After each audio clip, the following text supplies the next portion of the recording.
ഏതായാലും ചെയ്ത്തിത്തിരി കടുത്തുപോയി. മൂർഖനെയാ നോവിച്ചു വിട്ടത്. മൂർഖനെയാണ് നോവിച്ചു വിട്ടതെന്ന് അറിയാളിയാ. അത് പിന്നെ കുഴപ്പമില്ല. തല്ലിയവരും തല്ലുകൊണ്ട് ഒരു മൂർഖന്മാരായതുകൊണ്ട് വലിയ ഏനക്കേട് വരില്ല. എടാ ഉപ്പ് കണ്ടം കോര കഴിവണമേ, ഇറങ്ങി വാടാ. വേണ്ട പ്രിൻസിപ്പലെ, വേണ്ട. വിടാം. പ്രിൻസിപ്പാള്? ഏത് പ്രിൻസിപ്പാള്?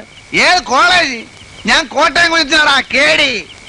പ്രിൻസിപ്പാള് അതൊക്കെ പണ്ട് 4ാം ക്ലാസ്സിന് ഡ്രില്ലുള്ളതിനെ പ്രിൻസിപ്പാളെന്ന് വിളിക്കുന്ന കഴിവണ മോനെ. നീ മേടിക്കും. ഇറങ്ങി വാടാ കോര കഴിവണ മോനെ.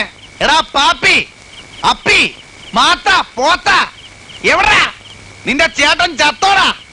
ഇറക്കി വിടാ അവനെ. ഇന്ന് അവന്റെ കുടലെടുത്ത് മപ്പാസ് അടിച്ചിട്ട് തന്നെ കാര്യം. കോട്ടയം കുഞ്ഞച്ചനെ തല്ലാൻ ചങ്കുറപ്പുള്ള ഏത് ഉപ്പ് കണ്ണൻ ചട്ടപ്പിയാണോ ഉള്ളത്? കണ്ണി മണ്ണ് വാരിട്ടിട്ടുള്ള ആമ്പിള്ളേർ തല്ലേ? ഇതിന്റെ പൂഴിക്കിടങ്ങനടിയോ? നീ എവിടാ തച്ചോളിയോ? എന്റെ പല കഴിവറടാ മോനെ. ഇറങ്ങി വരികയല്ലടാ, ഇറങ്ങി വരികയല്ല. എനിക്കറിയാം നീയൊക്കെ 8ഉം 10ഉം പേരും കൂടി ഓർക്കാപ്പുറത്ത് വന്ന് തല്ലും.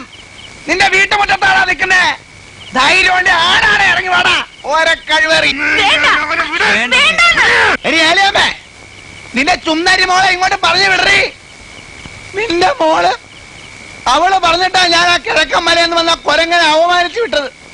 എന്നിട്ട് നേരം വെളുത്തപ്പം കാല് മാറി. കള്ള കഴിവുള്ള മോള്. എന്നെ പറ്റിച്ചവളെ ഞാൻ വെറുതെ വിടാൻ പോടില്ല. ഏലിയമ്മേ, നിന്റെ പെമ്മക്കള് രണ്ടും എന്റെ കൈ കിടന്ന് പിടയ്ക്കും.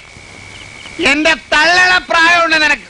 എന്നാലും പറയാ, നീയും എന്റെ കൈ കിടന്ന് പിടയ്ക്കൂടി. എടാ ഊറിയ പുള്ളിയോളം മീക്കായല്ലേ, നീ ചെവിയെ നുള്ളിക്കോ. 8 ദിവസം നീ ഒന്നും ഈ ഭൂമിയിൽ ജീവിച്ചിരിക്കത്തില്ല. കോട്ടയം കുഞ്ഞച്ചനാടാ പറയുന്നേ.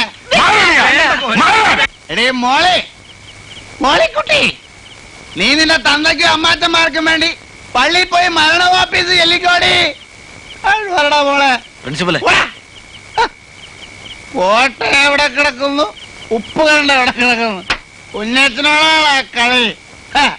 അടിയും തടിയും മരത്തെ കയറ്റം പിടിച്ചടാ കുഞ്ഞ.